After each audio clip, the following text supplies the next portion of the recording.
Western North Carolina continues to see impacts from the shutdown 6 days in. News 13's Gracie Palmer is live in Henderson County speaking with local farmers. And Gracie, how is the shutdown impacting them?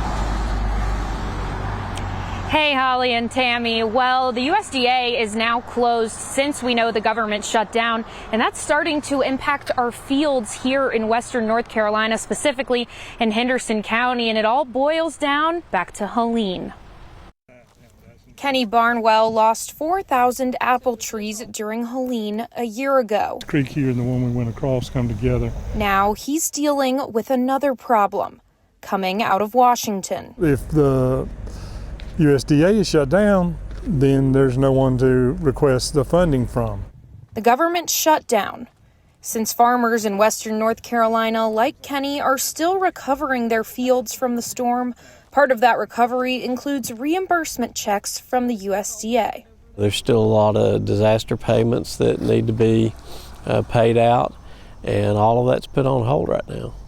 After repairing parts of their fields, like replanting trees or removing silt, they send their receipts to the USDA for payment.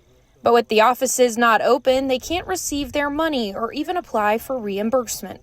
But they've still got bills to pay. And so anytime these payments are delayed, basically we're just putting them in a tougher position. Director Terry Kelly from the Henderson County Cooperative Extension says that these delays are just adding more fuel to the fire, since local crops have struggled this year from Helene and then hailstorms. But I am still losing apple trees. But farmers are also worried the shutdown could have lasting effects even into next year.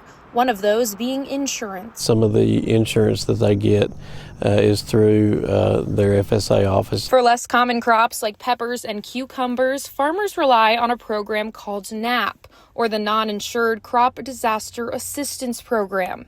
Folks want to get those insurances in place that normally carry those, so that if we do have another disaster, that they can be eligible for payments. They have a deadline to apply for next year's coverage through NAP on November 20th. If missed, they risk being uninsured for a whole year. Adding salt to the wound, it's compounding the problems, and we just frankly don't need that right now.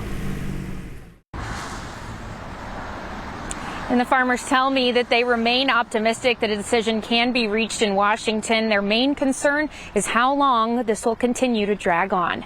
In Henderson County, I'm Gracie Palmer, News 13.